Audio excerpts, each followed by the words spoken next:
Hi everyone, it's Chey here, and today we will talk about the new developer update for March 2024. The PTP for this update will be on Tuesday, April 2nd. I'll have timestamps in the description and I will pin it in a comment for each section of the developer update. And at the very end of the video, you can see all of my thoughts on the developer update. Hope you enjoy. Thank you for watching.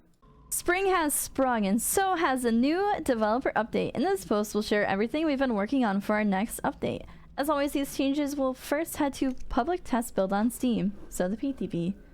We encourage you to give them a try if you can and let us know what you think. The Twins major update. Change. Reduce the time it takes to switch back to Charlotte to 1.5 seconds was 3 seconds. Change. Reduce the time it takes to unbind Victor to 0.75 seconds was 1 second. Change. Reduce the time it takes to charge Victor's pounds to 0.85 seconds was 1 second. Added the ability to recall Victor at any point when he is unbound.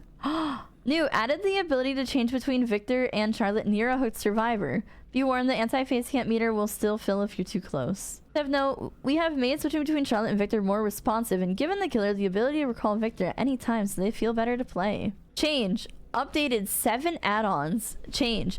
Victor's pounce no longer latches onto healthy survivors. Change. Victor can no longer be kicked after successful pounces which do not latch onto a survivor. What?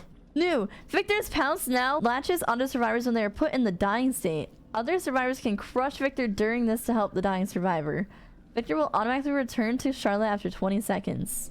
New. While Victor is attached to a survivor or holding a survivor in a locker, Charlotte gains a 10% haste effect. This effect will be lost prematurely if Charlotte hits a survivor. Removed. Survivors near Victor while he's latched onto another survivor are no longer revealed by Killer Instinct. Dev note, previously, the Twins' power heavily encouraged slugging, leaving survivors in the dying state. Since Victor could chain together pounces on multiple injured survivors, but only pounce a single healthy one. Furthermore, survivors could often save each other before Charlotte could make it to them. We flipped this around. Victor will now be much more effective at injuring multiple survivors and instead assist Charlotte, who now moves faster while Victor is latched on in picking up the survivor. This makes it possible for Victor to both injure and down a survivor without being forced to switch back to Charlotte in between. The visual terror radius accessibility settings will now include Victor's grunts. Oh! Victor will now glow red whenever he is vulnerable to being crushed. Dev note, we have updated the visual terror radius to include Victor's grunts to improve accessibility, and added a red glow to Victor whenever he is vulnerable to being crushed to improve visual feedback. The Blight. Change. Improved collision detection to reduce cases where the Blight slides off of objects. Dev note, it could be frustrating to slide off an object you were trying to bump into and end your rush prematurely. We have improved the collision detection to make Blight's rush feel more consistent. This also fixed an issue which allowed Blight to increasingly slide along obstacles and lunge around tighter corners than intended. Wait, did they just get rid of the hug tech? 7CM Princess is in shambles as the tech that he created gets removed. Minor update, by the way. Haddonfield. Medium update. Change. Updated map layout and reduce the overall size. Change. Reduce the length of hedges and fences to create more openings. Dev note, the map's long and narrow shape and rows of unbroken fences and or hedges made getting around very time consuming. We've reduced the overall size and added more openings to make it easier to traverse. Adjusted various houses to reduce the strength of strong loops. Oh, behavior, I'm on my hands and knees. I am clapping. I'm so happy. Thank you. Reduce the number of houses in the maps. All remaining houses can be entered. Dev note, many houses were closed off, making the map larger without any room for gameplay. We've reduced the number of houses that spawn. Note each one that remains will now be open and playable. We've also reduced the strength of some of the strong window loops to be fairer and more interesting to play. New. Added pallets and lockers along the edge of the map. Change. Updated the street tiles to feature more pallet loops. Change. Adjusted pallet loops and park tiles. Dev note, the outdoor areas were fairly empty before, encouraging survivors to make a run for the nearest house when they were chased. Since we've reduced the strength of houses, we have added some additional loops to the street and edges of the map to spread out chases and reduce dead zones. Oh my god, the perk changes! Decisive strike. Increase the stun duration to 5 seconds was 3 seconds. New. Added a stabbing animation when decisive strike is used successfully. We can actually stab killers now. Dev note, the survivors locked in place for part of the stun when they were being dropped by the killers, so it didn't leave them much time to run away once they hit the ground. We have increased the duration of the stun to give the survivor a fair chance to create some distance. While we were at it, we added a new animation which plays when a survivor successfully uses Decisive Strike to break free to give some visual flair to the perk. Guys, Adrenaline update. Adrenaline no longer activates if you are hooked when the gates are powered. You don't have to adrenaline check anymore. Change reduced speed, boost duration to 3 seconds was 5 seconds. Adrenaline no longer causes you to wake up when facing the nightmare. That's it. Guys, CBD Twitter was having 5 mental breakdowns over this. You'll be okay. Dev note, adrenaline had a lot of exceptions, which made it difficult to play around. If a survivor was hooked when the exit gates were powered, they would be healthy and receive a substantial speed boost upon being unhooked, making it very difficult for the killer to catch them before they could escape. We've made it so adrenaline no longer pauses when you are unhooked. We've also removed the wake-up effect when facing the nightmare to clean up the perk, as we've moved away from perks that affect specific killer powers over the years. Ultimate weapon! Change now reveals survivors' aura instead of causing them to scream.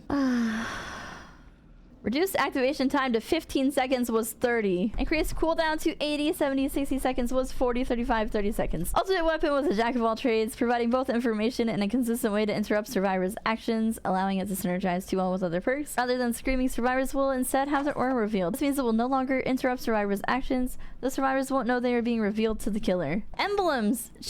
Remove the ability to lose a pip. What? No more depipping? With emblems being used solely for monthly rewards these days, it felt needlessly punishing to lose a pip after a rough match. This quality of life change will make the emblem system less stressful. This also applies to modifiers. You enjoy these limited time modes without worrying about your grade. Store major update. Visual overhaul to the entire store menu. Wait, that looks so cool. Added specials tab to highlight items that are on sale. Added collections tab to find cosmetics from a specific collection. Added bundles containing multiple items at a discounted price. Killer Mori animations can now be viewed in the store. Weekly gift that can be claimed for free. Store hasn't changed much since it was introduced in 2018. This update makes it easier to find what you're looking for and allows for us to bundle content together at a reduced price. For example, it's now possible to purchase an entire DLC pack through the in-game store rather than purchasing each character separately. Archives change. New tomes in their respective rifts will now open at the same time as the update. Wait! Yes! Yes! Dev notes, rifts have historically opened the day after our mid-chapter updates, but no more. You can now get cracking on those challenges right away. We've also introduced new Rift Bundle, which includes the premium Rift Pass and 20 tiers at a discounted price. The Twins changes, they sound good in theory. I'm seeing a lot of Twins players on Twitter, though, saying that they believe that this change might be too strong or actually encourage slugging more, because now you can't kick Victor when he injures someone. And Charlotte gains a 10% haste effect when Victor is attached to a survivor or holding a survivor in a locker. So with the new changes, Victor only gets attached to a survivor when they're in the dying state. So you could injure 2, 3, 4 people and then finally down one, and that means that they're probably all in the same area, and that means that Charlotte gets a 10% haste effect while Victor is on someone. So a lot of people are concerned that this still does encourage slugging. I guess we'll see. I'll test it out in the PTB, don't worry. And I will show all these changes side by side. The Blight Changes. So essentially they're getting rid of the hug tech, and I don't think that's good. That's huge for Blight players, and I think that just is a little concerning on how they're going to be changing things going forward. It feels like behavior is trying to create a more linear gameplay for both sides, and it seems like they're removing things that are unique or fun or difficult to do, such as Sky Billy used to be able to jump onto objects as demo, things like that. And they're getting rid of hug tech for Blight. I wonder if that means that Wesker won't be able to ooh bend. Wesker mains don't hate me for saying it like that. This concerns me a little. I guess I'd have to see it in action and see what the Blight mains think once the PTB comes out. The more I think about this, the more I don't want this to go to live. The Haddonfield changes.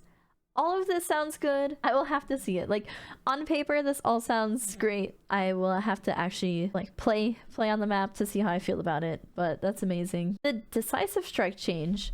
So it's going back to the 5 seconds just like it used to be, and there's a new stabbing animation, and that's cool. I love seeing new animations in the game. Regarding the Decisive strike change, I feel like it punishes M1 killers more than M2 killers. The fact that one of the best anti-tunnel perks is hide behind a DLC is something that a lot of people are voicing that they're not happy about, and I get it. That's really unfortunate. The meta right now is very heavily around tunneling. The adrenaline change, I think is fine. I honestly thought they were going to change it more.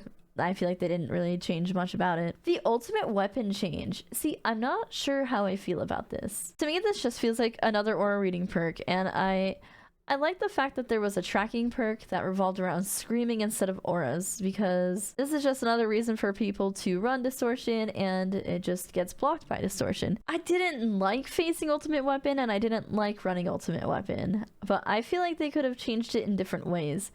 I believe getting rid of the blindness would have been nice, making the duration of it shorter, and maybe just making the cooldown longer. I don't see why they had to get rid of the scream. I'm wondering if that's because of perks like Deadman Switch. That just leads me to thinking they don't know what to do with Deadman Switch, because Grim Embrace also works with Deadman Switch. Like, I feel like a ton of perks kept getting changed because of Deadman Switch. Deadman Switch isn't being addressed. I don't know. I feel like this isn't a medium update. I feel like they just completely changed the perk. It doesn't feel like a unique tracking perk anymore. It just feels like, oh, okay, it's an aura reading tracking perk. The fact that you no longer lose pips is huge. I love that. I have a ton of friends who get really demotivated when you lose pips. I don't like losing a pip, especially if it's just because someone gave up early, or like, I've lost pips because the killer is DC'd. I think that'll be nice on both sides, honestly. Like, if you get completely annihilated on killer or survivor, it doesn't feel good. The store changes seem amazing. I love this layout.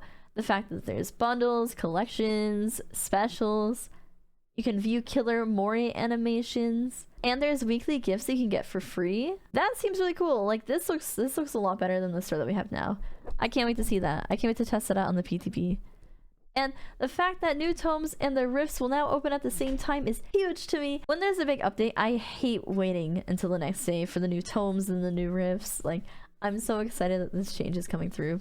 Those were my opinions on the developer update. I hope you enjoyed hearing me read it so you didn't have to, and I would like to know your opinions about it. Do you agree with what I think? Do you agree with the changes? What would you like to see done instead? Yeah, thank you so much for watching, and like I said, when the PTP comes out, I will definitely do a comparison video with the perks, the twins, the blight, and the maps.